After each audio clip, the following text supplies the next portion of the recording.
احادیث مبارکہ ہیں تکبر کے متعلق۔ حضور علیہ الصلوۃ والسلام نے خود ہی اس کی تعریف بیان فرمائی ہے کہ تکبر کہتے کس کو ہیں، اور پھر حضور علیہ الصلوۃ والسلام نے اس کا نتیجہ بھی بتایا ہے کہ کسی کے دل میں تھوڑا سا بھی تکبر ہو تو اس کا نتیجہ کیا نکلتا ہے۔ چند احادیث مبارکہ سماعت فرما لیجئے۔ عن عبداللہ ابن مسعود عن النبی صلی اللہ تعالی علیہ وآلہ وسلم، حضرت عبداللہ بن مسعود رضی اللہ تعالیٰ عنہ سے مروی ہے، فرماتے ہیں رسول اللہ صلی اللہ تعالی علیہ وآلہ وسلم نے ارشاد فرمایا، لا يدخل الجنت من کان فی قلبہ مثقال ذرۃ من کبر، فرمایا وہ شخص جنت میں داخل نہیں ہوگا جس کے دل میں ذرا برابر بھی تکبر ہوگا۔ قال رجل، ایک شخص نے حضور علیہ الصلوۃ والسلام کی بارگاہ میں عرض کی، ان الرجل یحب ان یکون ثوبہ حسنا ونعلہ حسنۃ، یا رسول اللہ ایک آدمی یہ پسند کرتا ہے کہ اس کے کپڑے اچھے ہوں، اس کے جوتے اچھے ہوں۔ یعنی سوال کرنے کا مقصد یہ تھا کہ یہ جو انسان اچھا پہناوا پہنتا ہے، اچھا لباس پہنتا ہے، جوتے اچھے پہنتا ہے، کیا یہ تکبر تو نہیں ہے؟ تو حضور علیہ الصلوۃ والسلام نے ارشاد فرمایا، ان اللہ جمیل یحب الجمال، اللہ تعالیٰ جمیل ہے، وہ خوبصورتی کو پسند فرماتا ہے۔ سبحان اللہ۔ بناؤ سنگھار کر کے رہنا، صاف ستھرا بن کے رہنا، اچھے کپڑے پہننا، اللہ تعالیٰ اس کو پسند فرماتا ہے، یہ تکبر نہیں ہے۔ بلکہ کیا فرمایا، الکبر بطر الحق، تکبر یہ ہے کہ انسان حق کا انکار کر دے، حق بات تسلیم ہی نہ کرے۔ ہمارے معاشرے میں ہوتا ہے نا، طاقتور کمزور کا حق دینے کو تیار ہی نہیں ہوتا، دینا تو دور ماننے کو ہی تیار نہیں ہوتا، یہ تکبر ہے۔ حق بات تسلیم کرے بندہ، مد مقابل طاقتور ہے یا کمزور ہے، حق بات تسلیم کرے بس۔ فرمایا تکبر یہ ہے کہ بندہ حق کا انکار کر دے، اس کو مانے ہی نہیں۔ وغمت الناس، اور لوگوں کو حقیر سمجھے، لوگوں کو حقیر سمجھے، اپنے سے کم تر سمجھے، فرمایا یہ تکبر ہے۔ حضرت آدم علیہ السلام کی پیدائش پر شیطان جو اللہ تعالیٰ کی برگاہ سے دھتکارا گیا، اس کی وجہ کیا تھی؟ اس نے آدم علیہ السلام کو اپنے سے کم تر سمجھا تھا، اس کی وجہ یہی تھی۔ اللہ تعالیٰ نے فرمایا آدم کو سجدہ کرو، اس نے سجدہ نہیں کیا۔ اللہ تعالیٰ نے وجہ پوچھی تو کہنے لگا میں اس سے بڑا ہوں، مجھے تو نے آگ سے پیدا کیا ہے، اس کو مٹی سے پیدا کیا ہے، میرا مقام اس سے بڑا ہے، میں اس کو سجدہ کیوں کروں؟ اللہ اکبر۔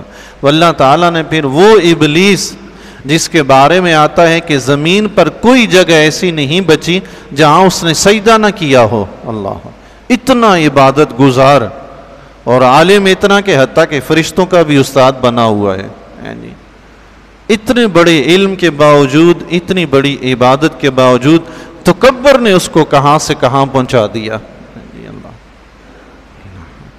اللہ تعالیٰ نے فرمایا سجدہ کرو، تو پھر یہ مت دیکھو کہ سامنے آدم کو سجدہ کرنا ہے یا اللہ کو سجدہ کرنا ہے یا کس کو کرنا ہے، حکم رب کا ہے، سجدہ کرو بس کرو۔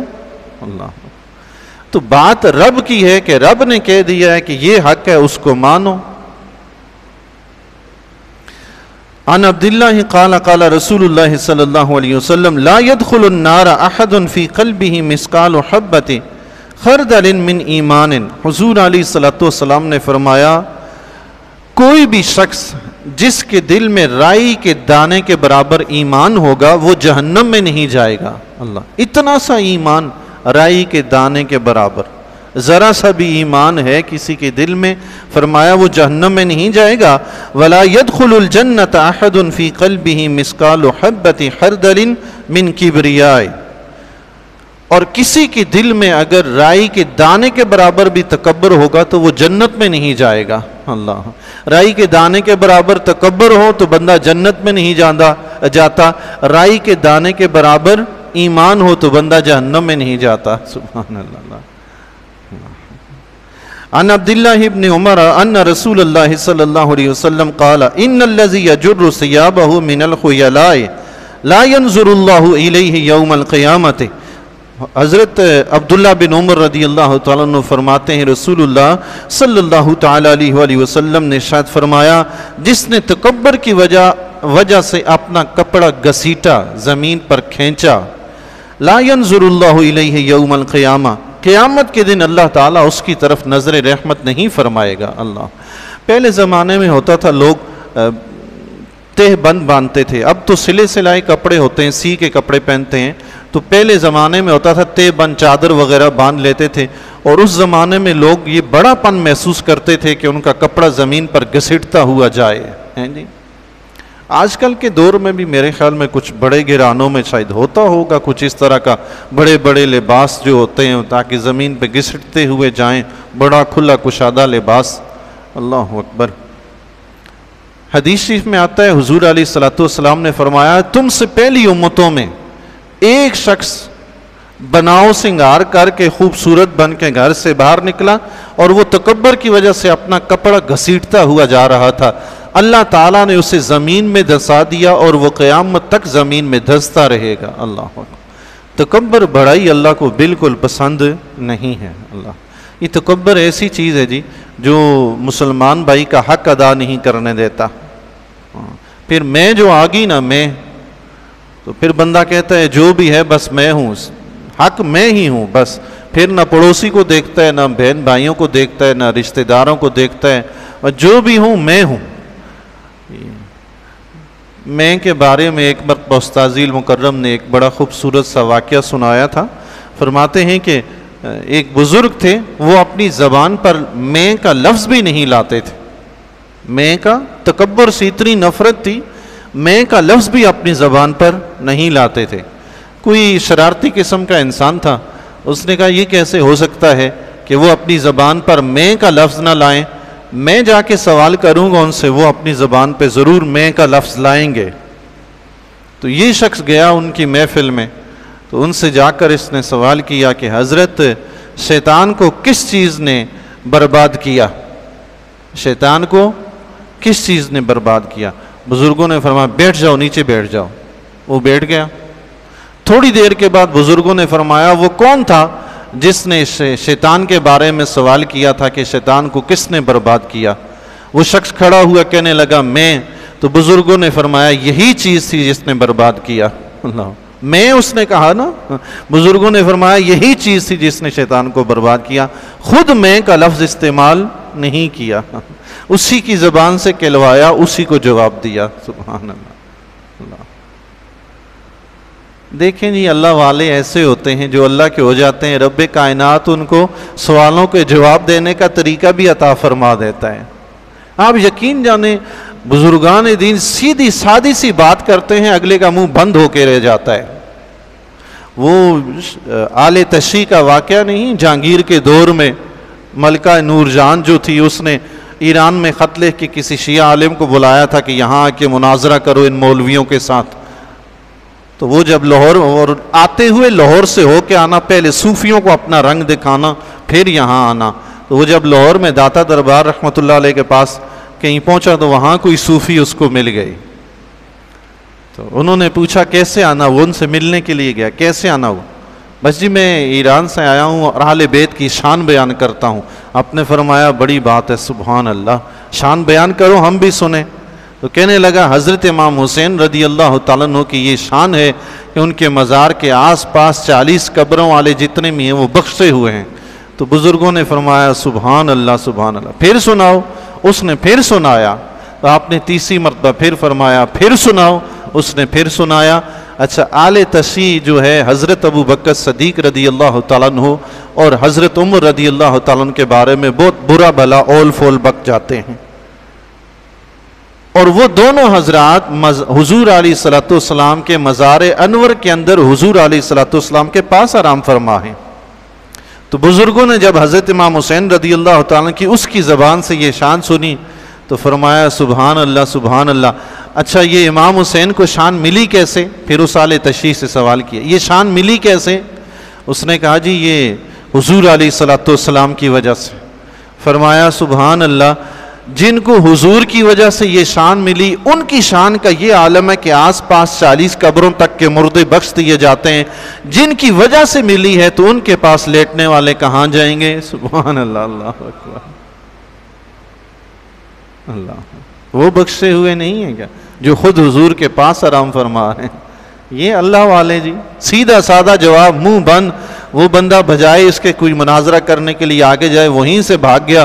اس نے کہا یہاں صوفیوں کا یہ حال ہے تو علماء تو مجھے اور پھنسائیں گے، بھاگ گیا. اللہ. حالانکہ علماء صوفیات سے آگے نہیں ہوتے، یہ یاد رکھیے گا. صوفی بنتے ہوئے بڑی دیر لگتی ہے، عالم بنتے ہوئے بندہ جلدی بن جاتا ہے، اس میں دیر نہیں لگتی. صوفی بنتے ہوئے بڑی دیر لگتی ہے. نفس امارہ کو مار کے بڑی ریاضت اور مشقت کے بعد جا کر صوفی بندہ صوفی بنتا ہے. لوگوں نے تو عام شاید ہاتھ میں کوئی تسبیح وسبیح رکھے ہو، گلے میں کچھ تسبیحوں کے دانے ڈالے ہوئے ہوں، جناب چادریں لپیٹی ہوئی ہوں پرانے سے وہ بوسیدہ سے پہنے ہوئے کپڑے، داڑیاں لمبی کی ہوئی ہوں، میلی کچیلی. لوگوں نے شاید اس کو صوفی سمجھ لیا ہے. صوفی ایسے نہیں ہوتے. صوفی صاف ستھرے ہوتے ہیں اللہ کے فضل و کرم، دل کے بھی ستھرے، ظاہر کے بھی ستھرے، باطن کے بھی ستھرے ہوتے ہیں. اور صوفیاء کا جو درجہ ہوتا ہے وہ علماء سے کم نہیں، علماء سے آگے ہوتا ہے. اللہ اکبر. درباروں پہ دیکھیں گے نا، آپ جائیں گے، ادھر سے چادر لٹکائی ہے، ادھر سے تسبیحاں لٹکائی ہیں، ادھر سے یہ عجیب ایک صورتحال ہوتی ہے. اللہ تعالیٰ معاف فرمائے. اس طرح کی صوفی اگر مل جائیں تو ان کو پھر ہم کیا کہیں گے، لیکن حقیقت میں جو صوفی ہوتے ہیں وہ ایسے ہوتے ہیں. اللہ.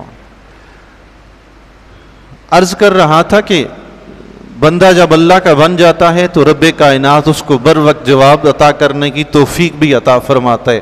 وہ میں والے بزرگ یاد آئے تھے کہ زبان پہ میں کا لفظ نہیں لاتے تھے. اللہ اکبر.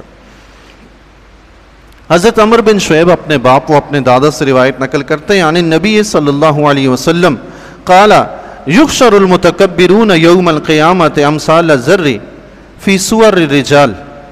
حضور علیہ السلام نے فرمایا قیامت کے دن متکبرین کو انسانی شکلوں میں چیونٹیوں کی مانند اٹھایا جائے گا، چھوٹے کر کے، صاف چیونٹی کی مانند چھوٹے چھوٹے کر کے.